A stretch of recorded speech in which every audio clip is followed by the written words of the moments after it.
Assalamualaikum everyone. Hope you all are doing well. Welcome back to my YouTube channel.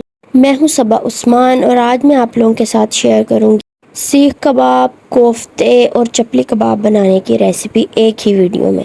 तो ये सब कुछ बनाने के लिए हमें जो इंग्रेडिएंट्स चाहिए, कीमे के अलावा हमें चाहिए सब्ज़ मिर्चें, प्याज, लहसुन, अदरक और एक लेमन। मेरे पास 6 से 7 किलो कीमा है, तो उसके लिए मैंने मिर्चों और अदरक लहसुन की क्वांटिटी अपने हिसाब से इतनी रखी। आपके पास कम या इससे ज़्यादा कीमा है तो आप अपनी मर्ज़ी से क्वांटिटी को एडजस्ट कर सकते हैं। तो इन सारी चीज़ों को मैंने अच्छी तरह से चॉप कर लिया है। ये सारी चीज़ें आपने किसी ऐसे चॉपर में चॉप करनी है जिसमें इजाफी पानी डालने की ज़रूरत ना हो।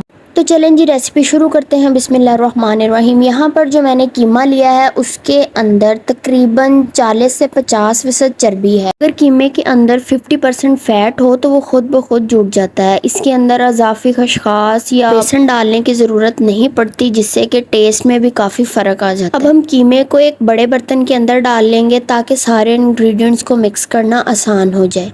सबसे पहले हमने कीमा डाल लिया है। अब हम इसके अंदर जो हमने चीज़ें चॉप की थी, अदरक, लहसुन, सब्ज़ मिर्चें और चॉप्ड अनियन और लेमन जूस इसके अंदर डाल देंगे। अब बारी है ड्राई स्पाइसेस की। तो सबसे पहले हम लोग डालेंगे नमक, उसके बाद हम डालेंगे रेड मिर्च जिसके अंदर चिली फ्लेक्स भी शामिल थे। इसके अलावा हम शामिल करेंगे खुश्क धनिया का पाउडर, ज़ीरा और गरम मसाला।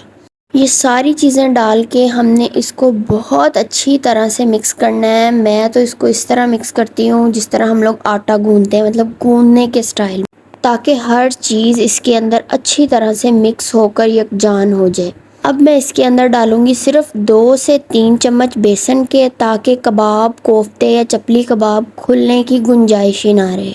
अब बेसन डाल के भी हमने इसको सेम तरीके से अच्छी तरह से गूंद लेना है। मिक्सचर मुकम्मल तौर पर रेडी है। अब हम इसके ऊपर थोड़ा सा ऑयल डालकर इसको अच्छी तरह से समेट के रख देंगे। 10 से 15 मिनट रखने के बाद अब हम इसके सबसे पहले कोफ्ते बनाने स्टार्ट करेंगे। सबसे पहले हमने अपने हाथों को ग्रीस कर लेना है ऑयल के साथ और थोड़ा थोड़ा कीमे का पोर्शन लेके आप अपनी मर्ज़ी के साइज़ के कोफ्ते बना लें और इनको सारों को रेडी करके एक साइड पर रख लें। तो लें जी, हमारे कोफ्ते बनकर तैयार हो गए हैं। अब चलते हैं नेक्स्ट स्टेप की तरफ। तो सिंपली हमने एक पैन लेना है, उसके अंदर ऑयल डालकर उसको अच्छी तरह से गर्म कर लेना है। उसके बाद सारे कोफ्ते एक एक करके उसके ऊपर रख देने हैं। बहुत कम ऑयल लेना है, बहुत ज़्यादा ऑयल लेने की ज़रूरत नहीं है। ये स्टेप करने के बाद आप फ़ौरन इसको पका भी सकते हैं और इसके अलावा अगर आपने फ्रीज़ करने हैं तो आप डायरेक्टली फ्रीज़ भी कर सकते हैं। तो इस तरीके से हमने इसको अच्छी तरह से तवे के ऊपर तब तक पकाना है जब तक इनका लाइट ब्राउन कलर नहीं आ जाता। आहिस्ता से इनको पलट के हम इनकी साइड चेंज करेंगे। इस तरह से खुद ही पानी छोड़ देंगे और थोड़ी देर बाद पानी ड्राई हो जाएगा and it's done. Now you can cook it और फ्रीज इट। नेक्स्ट चलते हैं नेक्स्ट रेसिपी की तरफ। तो उसी कीमे का दूसरा पोर्शन मैंने ले लिया है।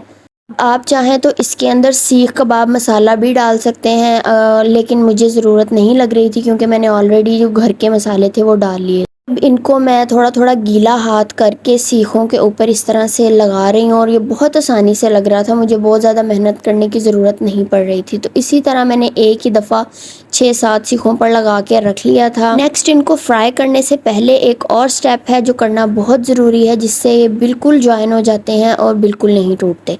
तो ये जी, हमने तवे को रख लेना है हाई फ्लेम। सीख कबाबों को थोड़ा थोड़ा सा सेक लेना है जिससे ये बहुत अच्छी तरह से सीखों से उतर जाएंगे। ये देखें जी, ये बहुत ही अच्छे तरीके से खुद ब खुद ही उतर गए थे। बहुत आहिस्ता से मैंने इनको उतार लिया था। अब आप इनको ऑयल में फ्राई करें या इनको एज इट इज़ फ्रीज़ कर दें। अगर आपने किसी और टाइम यूज़ करने हैं तो फ्राई करके आप इसको इंजॉय कर सकते हैं। तो थर्ड रेसिपी की तरफ चलते हैं, जो कि हैं ये चपली कबाब। इन चपली कबाबों को भी मैंने हाथों पर छोटा छोटा टिक्कियों की शेप दे ली थी और उसके बाद मैंने इसको थोड़ा सा ऑयल डाल के फ्राई कर लिया था। ये हाफ़ डन या फुल डन भी आप कर सकते हो इसको इसी तरह। और इसी तरह ही मैंने फिर इनको फ्रीज़ कर लिया था और जब आपका दिल करे आप इनको निकालें, थोड़े से ऑयल के अंदर दोबारा इसी तरह से पकाएं और इन्जॉय करें। इस तरह से मैंने ये सारी चीज़ें बना के फ्रीज़ कर ली थी और जब कोई मेहमान आता था या अगर घर में किसी का खाने को दिल करता था तो वो निकालता था और ज़रा सा और फ्राई करके खा लेता था। इनका टेस्ट भी बहुत अच्छा बना था, आप लोग भी ज़रूर ट्राई करें। अगर आप लोगों को रेसिपी अच्छी लगी हो तो subscribe my channel and like this video. Thank you.